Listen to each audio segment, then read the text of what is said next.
ଆସିଲା ତୃତୀୟ କିସ୍ତି ସୁଭଦ୍ରା ଟଙ୍କା। ଜୟପୁରରେ ଶୁଭାରମ୍ଭ କଲେ ମୁଖ୍ୟମନ୍ତ୍ରୀ।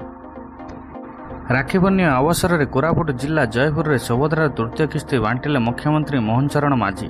ଏହି ଅବସରରେ ଆୟୋଜିତ କାର୍ଯ୍ୟକ୍ରମରେ 15ରୁ ଊର୍ଦ୍ଧ୍ୱ ସୁଭଦ୍ରା ହିତାଧିକାରୀଙ୍କୁ ମୁଖ୍ୟମନ୍ତ୍ରୀ ଟଙ୍କା ବାଣ୍ଟିଛନ୍ତି। ଏକାକାଳୀନ 1 କୋଟି ହିତାଧିକାରୀଙ୍କୁ ଖାତାକୁ ଗଲା 5,000 ଟଙ୍କା। ତେବେ ଯେଉଁ ହିତାଧିକାରୀ ଭାବେ ପ୍ରଥମେ 2ଟି କିସ୍ତିରେ ଟଙ୍କା ପାଇନାହାନ୍ତି ସେମାନଙ୍କୁ ମଧ୍ୟ ଟଙ୍କା ପ୍ରଦାନ ପାଇଁ ପ୍ରକ୍ରିୟା ଆରମ୍ଭ ହେବ। ଏପର୍ଯ୍ୟନ୍ତ 2 ଲକ୍ଷ ହିତାଧିକାରୀଙ୍କୁ ବାଦ୍ ପଡ଼ିଛନ୍ତି। ସେମାନଙ୍କୁ ଯୋଡ଼ିବା ପାଇଁ ଆଉଥରେ ସର୍ଭେ ହେବ। 39,000 ହିତାଧିକାରୀ ମହିଳାଙ୍କୁ 60 ବର୍ଷ ପୂରିଥିବାରୁ ବିଭାଗ ସେମାନଙ୍କୁ ଭତ୍ତା ପାଇଁ ଏସ୍ଏଫ୍ସିକୁ ପଠାଯାଇଛି। ସୁଭଦ୍ରା ଯୋଜନାରେ 1,65,876 ଜଣ ମହିଳା ପ୍ରଥମ କିସ୍ତିରେ ଟଙ୍କା ପାଇଛନ୍ତି। ସେହିପରି 98,92,042 ଜଣ ମହିଳା ଦ୍ୱିତୀୟ କିସ୍ତି ଟଙ୍କା ପାଇଛନ୍ତି। ପ୍ରଥମ କିସ୍ତି ଟଙ୍କା ଗତ ବର୍ଷ ସେପ୍ଟେମ୍ବର 17 ତାରିଖରେ ପ୍ରଧାନମନ୍ତ୍ରୀ ନରେନ୍ଦ୍ର ମୋଦି ଜନ୍ମଦିନରେ ପ୍ରଦାନ କରାଯାଇଥିଲା। ଏହାପରେ ଚଳିତ ବର୍ଷ ମହିଳା ଦିବସରେ ଦ୍ୱିତୀୟ କିସ୍ତି ଦିଆଯାଇଥିଲା। ପ୍ରତିବର୍ଷ ରାକ୍ଷୀ ପୂର୍ଣ୍ଣିମା ଓ ମହିଳା ଦିବସରେ ସୁଭଦ୍ରା ଟଙ୍କା ଦେବାକୁ ସରକାର ନିଷ୍ପତ୍ତି ନେଇଛନ୍ତି।